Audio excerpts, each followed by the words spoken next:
Hi viewers, welcome to PG news.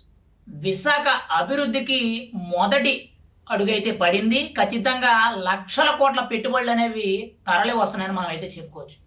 అయితే ఇక్కడ కీలకంగా చూసుకుంటే తాజాగా ఒక కీలక అప్డేట్ అనేది రావడం జరిగింది. అది కూడా విశాఖ జిల్లా కేంద్రంగా వైజాగ్ నగరం ఏదైతే ఉందో నగరం నడిబొడ్డున గూగుల్ కంపెనీకి సంబంధించిన క్లౌడ్ స్టోరేజ్కి సంబంధించిన ఒక పెద్ద కంపెనీ అయితే పెట్టబోతున్నారు. మెయిన్ గా గూగుల్ క్లౌడ్ ఏదైతే ఉందో దానికి సంబంధించి 1,00,000 కోట్ల పెట్టుబడితో ఒక కంపెనీ అయితే ఎస్టాబ్లిష్ చేయడం జరిగింది. గత 4 రోజుల కిందట చూసుకుంటే ఐటీ మంత్రి నారా లోకేష్ తో గూగుల్ ప్రతినిధులు మీటింగ్ అవ్వడం జరిగింది. అందులో కీలక ఒప్పందాలన్నీ కూడా ఎంఓయు ఓకే చేయడం అయితే జరిగింది. అయితే నిన్న తాజాగా చూసుకుంటే దానికి సంబంధించి సీఎం చంద్రబాబు నాయుడు గారు బహిరంగంగా విశాఖకు 1,00,000 కోట్ల పెట్టుబడి రాబోతుందనేటట్టు అఫీషియల్ గా అనౌన్స్మెంట్ చేయడం జరిగింది. అయితే ఇక్కడ కీలకంగా చూసుకుంటే ఇప్పటి వరకు కూడా విశాఖ నగరం అనేది గతంలో 3 రాజధానులు అని చెప్పి వైఎస్ఆర్సీపీ ప్రభుత్వం కనీసం ఒక్క ఇటుక బెడ్డ కూడా కట్టలేదు. కనీసం స్టీల్ ప్లాంట్ ప్రైవేటీకరణ అయినా గతంలో నుంచి కూడా జరుగుతుంది, కానీ ఒక్కసారి కూడా దాన్ని ఆపుతాము, మేము కేంద్రంతో మాట్లాడతామని లేదు. కనీసం విశాఖలో ఒక సరైన కంపెనీ, కనీసం ఒక 50,000 కోట్ల వాల్యూ చేసే ఒక కంపెనీని కూడా అక్కడ ఎస్టాబ్లిష్ చేయలేదు. అయితే కేవలం 30 కోట్లు పెట్టి ఒక జీ సమ్మిట్ అని చెప్పి, గ్లోబల్ సమ్మిట్ అని చెప్పి ఇండియా వైజ్ గా ఉన్న వ్యాపారవేత్తల్ని, మెయిన్ గా వైఎస్ఆర్సీపీలో ఉన్న వ్యాపారవేత్తల్ని, ఫాస్ట్ ఫుడ్ వాళ్ళు నడుపుకునే వాళ్ళందరినీ కూడా తీసుకొచ్చి ఆ గ్లోబల్ సమ్మిట్ లో పెట్టడం జరిగింది. కానీ ఒక్క కంపెనీ కూడా ఇప్పటి వరకు కూడా విశాఖలో ఎస్టాబ్లిష్ అవ్వాలి. గత 5 ఏళ్ళు కూడా 3 రాజధానులకి కీలకంగా వైజాగ్ నగరం అంటే విశాఖ రాజధాని కింద ఉంటుందని చెప్పడం జరిగింది, కానీ ఎక్కడా కూడా అభివృద్ధి జరగలేదు. గత 5 ఏళ్ళు కూడా వైఎస్ఆర్సీపీ పార్టీ అనేది విశాఖ రాజధాని చేస్తాం, అభివృద్ధి చేస్తాం అని చెప్పారు తప్పితే ఎక్కడా లేవు. కానీ విశాఖలో ఉన్న ప్రభుత్వ భూములన్నీ కూడా దోచేయడం జరిగింది, ఎర్ర నేల దెబ్బలన్నీ దోచేయడం జరిగింది. విశాఖ పోర్టుని అడ్డం పెట్టుకొని కొన్ని వందల అక్రమాలు జరగడం జరిగింది. విశాఖ అంతా కూడా డ్రగ్స్ మయం, గంజాయి మయం చేయడం జరిగింది తప్పితే ఎక్కడా కూడా కనీసం యువతకి ఒక 10,000 ఉద్యోగాలు ఇచ్చినట్టు ఎక్కడా కూడా ఒక కంపెనీ అనేది ఎస్టాబ్లిష్ చేయలేదు. అయితే ఇప్పుడు కూటమి ప్రభుత్వం వచ్చిన తర్వాత కీలకంగా చూసుకుంటే విశాఖకి ఇంకా మహర్దశ పట్టుకునే విధంగా కీలకంగా చూసుకుంటే ఇప్పుడు ప్రజెంట్ అయితే 1,00,000 కోట్ల పెట్టుబడితో గూగుల్ క్లౌడ్ కి సంబంధించి ఒక కంపెనీ అయితే 1,00,000 కోట్లకు పెట్టుబడితో అక్కడ పెట్టబోతున్నారు. ఇందులో ఇంకొక కీలకంగా విషయం చూసుకుంటే ఆల్రెడీ విశాఖకి మెట్రో వేయాలని చెప్పి ఆల్రెడీ డిపిఆర్ అనేది రెడీ చేయడం జరిగింది. ల్యాండ్ అక్విజిషన్ కూడా స్టార్ట్ అయ్యింది అనేటట్టు మనకైతే సమాచారం తెలుస్తుంది. విశాఖ మెయిన్ గా గంగవరం పోర్ట్ నుంచి మెయిన్ గా విశాఖ స్టీల్ ప్లాంట్ వరకు కూడా కీలకంగా మొత్తం విశాఖ అంతా కూడా కవర్ అయ్యే విధంగా ఈ ట్రాఫిక్ సమస్యలన్నీ కూడా తీరే విధంగా విశాఖకి అయితే మెట్రో రైలు అయితే శాంక్షన్ చేయడం జరిగింది. ఆల్రెడీ దానికి సంబంధించి అన్ని పనులు కూడా స్టార్ట్ అయ్యాయి. ఇంకా కీలకంగా చూసుకుంటే విశాఖకు ఆనుకున్న అనకాపల్లి జిల్లాలో కీలకంగా చూసుకుంటే అనకాపల్లి సెజ్జి ఏరియాలో గతంలో చూసుకుంటే మనకి 1,40,000 కోట్ల పెట్టుబడితో ప్రపంచంలోనే అతిపెద్ద ఉక్కు కర్మాగారమైన అరిసెల్ మెటల్ ఏదైతే ఉందో, అంటే అరిసెల్ మెటల్ స్టీల్ ప్రొడక్షన్ కంపెనీ ఏదైతే ఉందో ఆ కంపెనీతో 2 దశల్లో అక్కడ పెట్టుబడి పెట్టడం జరుగుతుంది. ఇప్పుడు వరకు కూడా ఇండియాలో ఇంత భారీ పెట్టుబడి అనేది ఏ స్టేట్ లో కూడా జరగలేదు. 1,40,000 కోట్లు పెట్టుబడి అనేది అది మన ఆంధ్రప్రదేశ్ రాష్ట్రంలో మెయిన్ గా అనకాపల్లి జిల్లాలో చాలా కీలకంగా మారిందని మనం అయితే చెప్పుకోవచ్చు. ఇంకా అదే కాకుండా ఎన్టీపీసీకి సంబంధించి గ్రీన్ హైడ్రోజన్ కానీ, మెయిన్ గా రిలయన్స్ కి సంబంధించి కానీ, ఇంకా మెయిన్ గా చూసుకుంటే బీపీసీఎల్ కి సంబంధించి ఆయిల్ రిఫైనరీ ఒక ప్లాంట్ అయితే పెట్టబోతున్నట్టు ఇలా చాలా రకాల పెట్టుబడులకు అయితే ఆల్రెడీ శాంక్షన్ జరిగింది. ఇంకా కీలకంగా చూసుకుంటే రాబోయే రోజుల్లో మెయిన్ గా టెస్లా కానీ ఇంకొన్ని అధునాతమైన కార్లు ఏవైతే ఉంటాయో అలాంటి ప్లాంట్లు అనేవి అనంతపురంలో పెట్టడానికి అయితే సీఎం చంద్రబాబు నాయుడు సారథ్యంలో ఐటీ మంత్రి నారా లోకేష్ అయితే చాలా గట్టిగా ప్రయత్నం చేస్తున్నారు. ఖచ్చితంగా సాధిస్తున్నారని మనం అయితే చాలా బలంగా చెప్పుకోవచ్చు.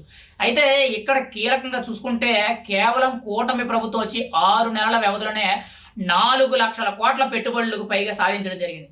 4,00,000 కోట్ల పెట్టుబడులకి ఎంఓయూలు పూర్తి చేసి ఆ కంపెనీ వర్క్ స్టార్ట్ చేసే దిశగా అడుగులు వేస్తున్నారని మనం అయితే చెప్పుకోవచ్చు. ఇదే నేపథ్యంలో కరెక్ట్గా నెక్స్ట్ 5 to 10 years అనేది ఆంధ్రప్రదేశ్ అనేది ఇలాగే పెట్టుబడుల పర్వంలో కొనసాగితే మాత్రం ఇండియాలోనే ఒక నెంబర్ 1 స్టేట్ ఏదైనా ఉంది అని అంటే ఈవెన్ హైదరాబాద్, ముంబై, ఢిల్లీ, బెంగళూరు, కోల్కతా ఏవైతే ఉన్నాయో వాటిని బీట్ చేసే విధంగా ఉంటుంది. ఎందుకంటే 1,00,000 కోట్లు కేవలం 6 నెలల్లోనే 1,00,000 కోట్లు, అది కూడా 4,00,000 కోట్లు ఇప్పటి వరకు కూడా పెట్టుబడులు ఎంఓయూలు పూర్తి అవ్వడం జరిగింది. మరి రాబోయే రోజుల్లో ఇంకా ఎటువంటి కంపెనీలు వస్తాయని మనం అయితే చూడాలి.